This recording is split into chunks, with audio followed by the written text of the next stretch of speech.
I remember you. I remember that first day so clearly. It changed my life. I had heard there was an explosion of some sort in Helgen. Some spoke of dragons, but who thought those still existed? Eh? Who knew? Helgen couldn't have been prepared. The people stood no chance, although I had heard Ulrich of the Stormcloaks was there. Heard he had been captured. That day could have been an end to this war, you know. But if he really could shout like they said, then maybe that dragon. Regardless, someone else more important was in Helgen that day. You. It was you. You with your bright eyes. You with your shaggy hair. You with all your aspirations and hope for a peaceful life. And just like that, it was gone. Funny how life changes so fast. Did you dream of living calmly, following in your father's footsteps as a butcher? Perhaps you wanted to run a general store and deal in money. Did you ever lie awake at night thinking of a girl you liked? A girl you would one day make your wife?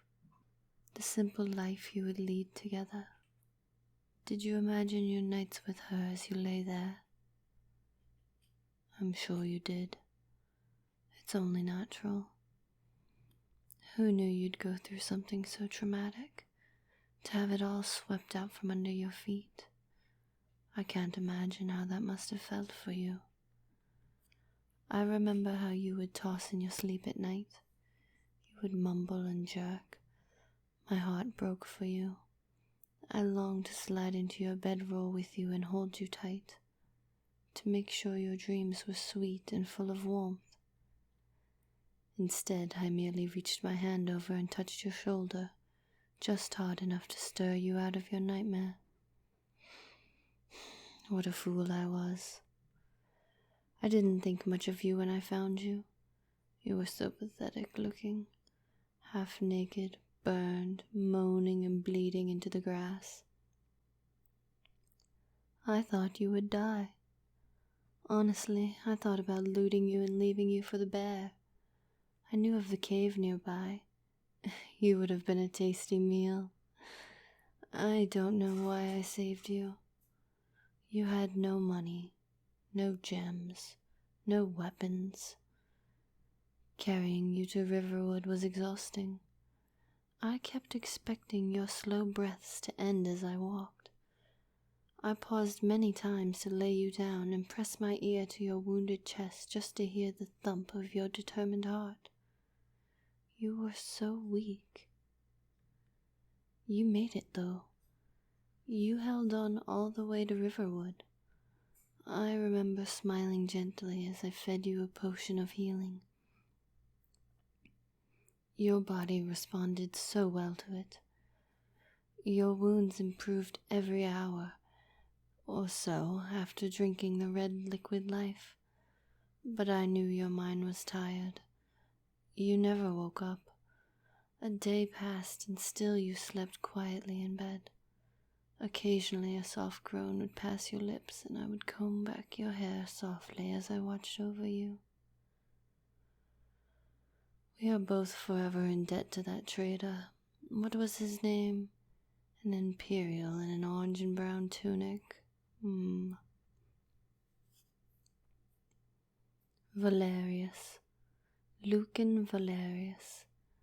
He didn't like me, you know.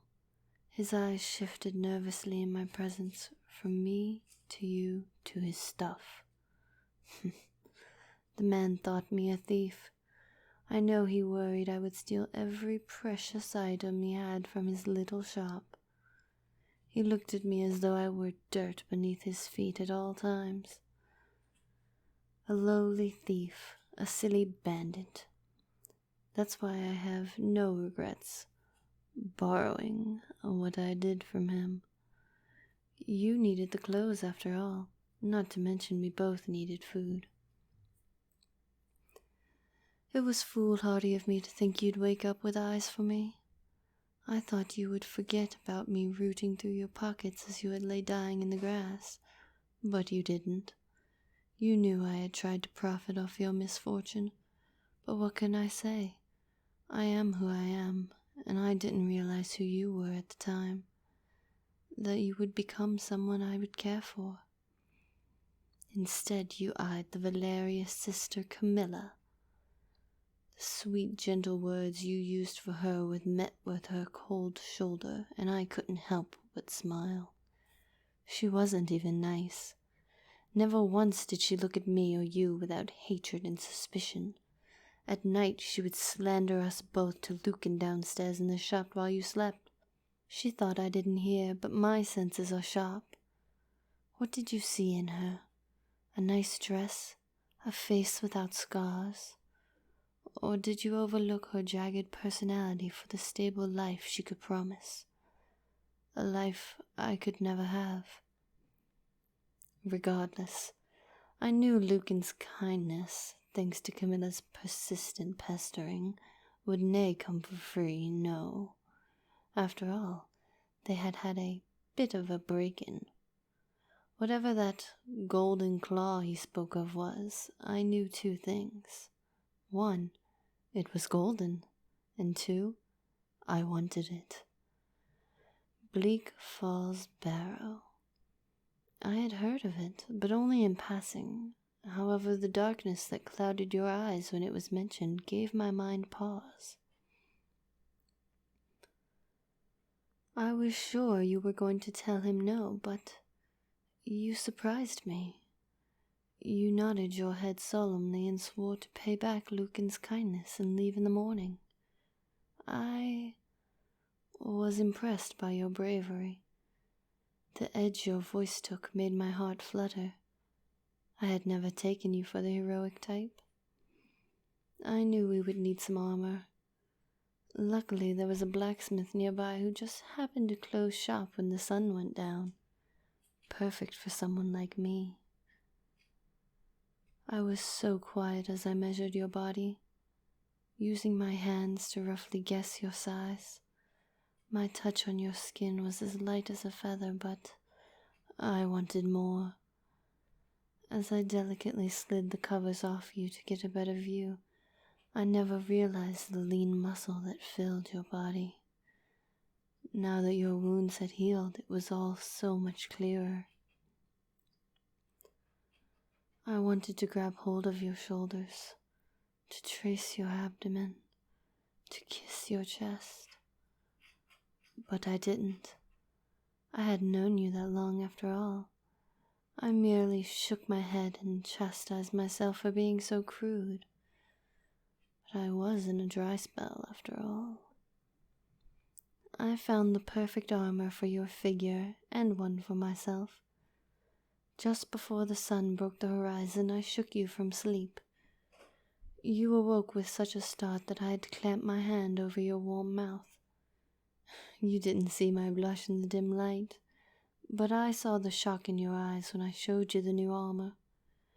I smiled wildly as you scolded me, but you placed the armor on. It fit you so snugly, hugging your frame. How I envied it. I was prepared to be a hero for once with you, though it did feel odd. As we snuck out of the store to be on our way to Bleak Falls Barrow, but I had no idea you were one of the same as myself, in a way. You grabbed my arm with a firm hand, looked me in the eyes, and said, "We're ditching this place, right?" Stunned silence overtook us for a few moments, but I couldn't take it. I had to choke down my laughter for fear of waking the entire town. Pretty sure I scared a nearby chicken as I wheezed with laughter. You crossed your arms and looked so stern as you reaffirmed me you had no interest in going into Bleak Falls Barrow. I had never struggled so hard to compose myself. You were so adamant, but I was determined. My desire to possess that claw rang louder than your desire to leave, and I smirked the entire time you cussed as we climbed the mountain to the barrow. It was incredibly cute and so endearing. You tried to change my mind again at the top. Told me to wait outside. Silly boy. I'll never forget the horrified look in your eyes as I threw you through the front door and your armor took a volley of arrows. You were taller than me, but my lifestyle made me stronger, faster.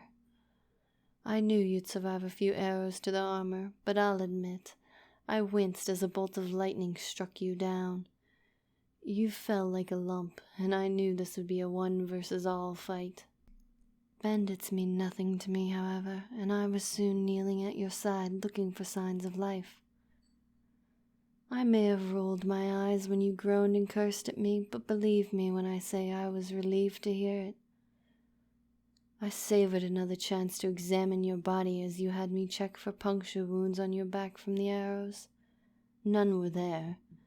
I was pleased with the armor I had chosen, but your muscles tempted my fingertips, and I wanted to trace each bruise that dotted your back. You may not have been the best at combat, but who knew the next thing we would run into would be a goddamn puzzle. Being I'm not sure what I am. Wanderer? I wasn't accustomed to logic or picture puzzles. It was finally my turn to curse, and your turn to smirk. How you smirked. The smile lit up your face as you watched my gears struggle to figure out this stupid mystery. The arrogance in your voice was cute for someone who had just been bested by some measly bandits. I know I acted unimpressed, but I was moved by the swiftness with which you solved the puzzle. You acted as though it was a child's game, more than the secret to an ancient barrow. I was beginning to formulate a guess of the lifestyle you had before the fire. Someone was screaming for help ahead of us, and I could tell it was unnerving you, but I loved it. As we crept forward, you kept your body close to mine. Did it help with stealth? Absolutely not. But I didn't want to tell you to back off. I could feel your warmth, hear your breathing, and every once in a while, your hand would gently touch a part of me, as if making sure I was still present. I wasn't sure what was up ahead, but with your brain and my brawn, I was confident we would make it. I wish I had known then what I do now. I wish I had given more thought to my feelings for you back in those early days instead of brushing them off. Seeing you now, my heart, it yearns and breaks all at the same time.